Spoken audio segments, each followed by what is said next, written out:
வேளாங்கண்ணி மாதா கோயிலுக்கும் திருச்செந்தூர் முருகர் கோயிலுக்கும் ஏகப்பட்ட ஒற்றுமை இருக்கு. இந்த வீடியோ முழுசா பாருங்க. வேளாங்கண்ணி கொடியேற்றம் எதுக்காக ஆகஸ்ட் 29 நடத்துறாங்க, அப்படி என்ன அதிசயம் நடந்திருக்கு? ஒரு அதிசயம் இல்லைங்க, 3 அதிசயம் நடந்திருக்கு.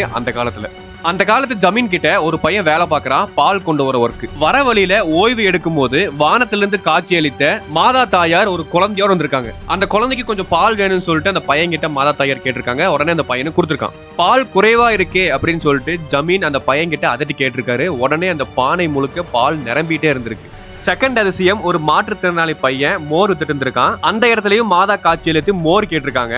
அப்ப அந்த பையன் எந்திரிக்க முடியாம கஷ்டப்படும் போது மாதா தாயார் அந்த பையனோட காலை சரி பண்ணிருக்காங்க. மூணாவது அதிசயம், போர்ச்சுகீஸ் வாணிகம் செய்யும் போது நடுக்கடல்ல மிகப்பெரிய சுழல் ஏற்பட்டிருக்கு. போர்ச்சுகீஸ் உடனே காப்பாத்துங்கன்னு சொல்லி வேண்டியிருக்காங்க. எங்க கப்பல் கடல் ஒதுங்குற இடத்துல நாங்க உங்களுக்கு ஒரு ஆலயம் கட்டித்தரோம் வேண்டியிருக்காங்க. உடனே அந்த சுழல் கொஞ்சம் கொஞ்சமா குறைஞ்சு கப்பல் கரை ஒதுங்கி இருக்கு. அந்த இடம் தான் வேளாங்கண்ணி. அங்கேயே ஒரு ஆலயம் கட்டி கொடுத்திருக்காங்க.